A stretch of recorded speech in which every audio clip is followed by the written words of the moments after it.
Today we will start exercise 13 and chapter number 13 lines and angles. Lines और angles के बारे में बात करेंगे इस एक्सरसाइज में।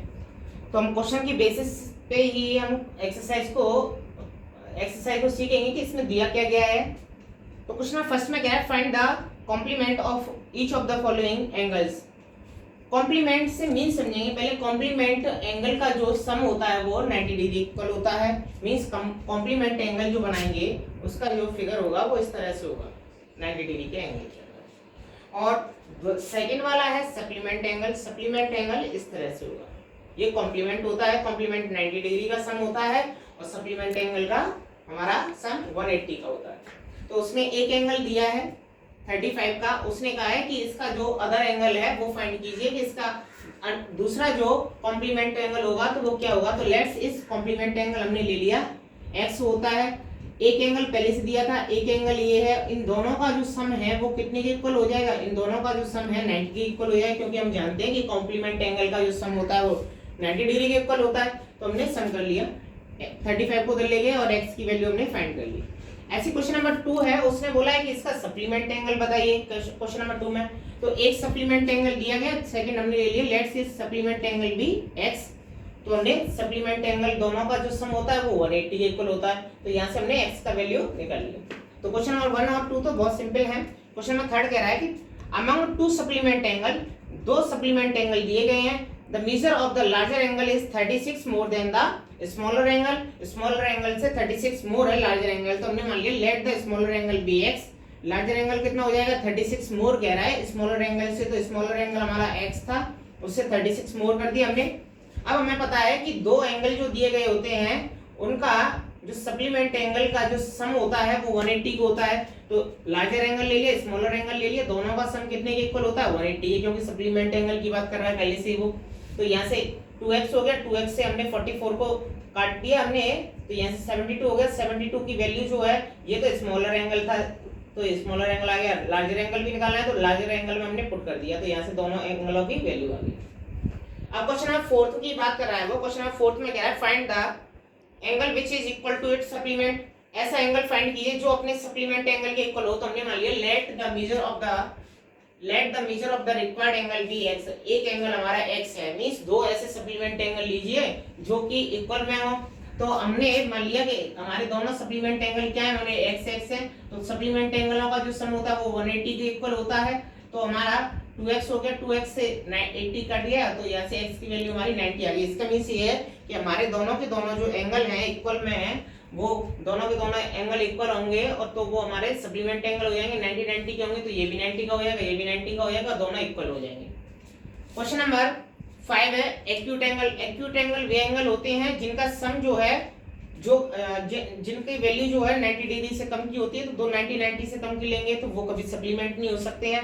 तो पूछ रहा है कि कैन एंगल सप्लीमेंट, क्या एक्यूट एंगलों का जो दो एक्यूट एंगलों को ले लिया जाए तो क्या सप्लीमेंट एंगल बन सकता है। कभी नहीं बन सकता है, क्योंकि वो 180 से कम के रह जाएगा।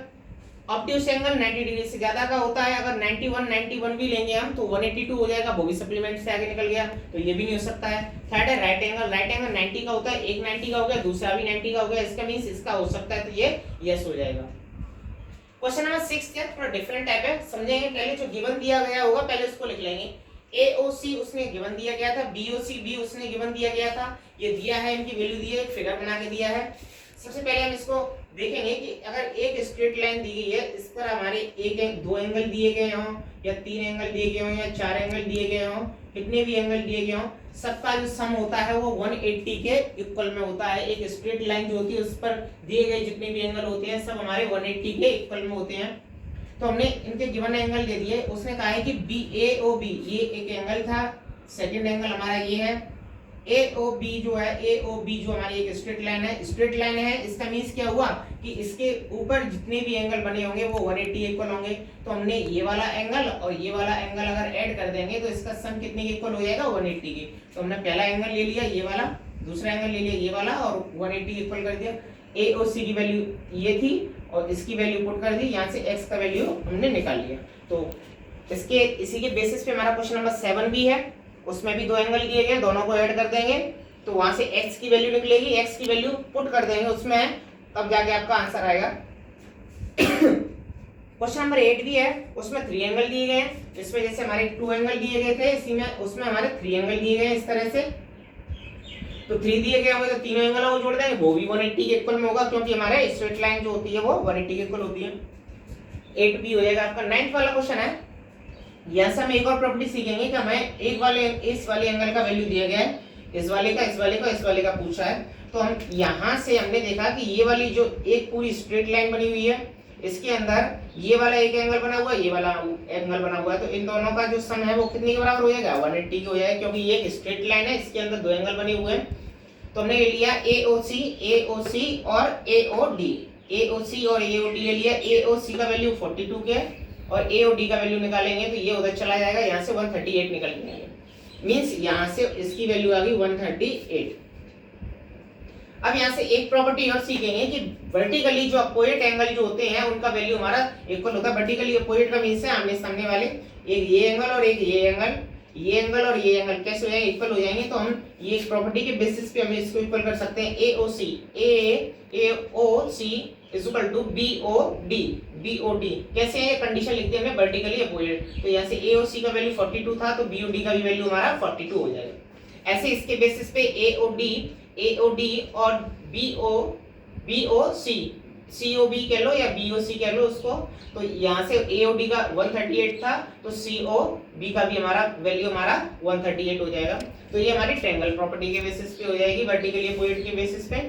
तो यहाँ से हमारे क्वेश्चन नंबर 9 है, 10 भी हमारा सेम है, उसमें हमारा POS का वैल्यू दिया है, POS का वैल्यू दिया गया है, वहां से इन्हीं कंडीशनों को लगाएंगे, जितने भी एंगल पूछे जाएंगे उनको लिख लेंगे। और क्वेश्चन नंबर 11 में हमारा सबका जो सम है वो 360 के इक्वल में होता है, तो सभी एंगलों को ऐड कर देंगे, 4 एंगल दिए गए हैं सबको ऐड कर देंगे और 360 के इक्वल में रख देंगे, तो आपकी x की वैल्यू आपकी आ जाएगी। इस तरह से आपका एक्सरसाइज 13 फिनिश हो जाती है, चैप्टर भी आपका फिनिश हो जाता है।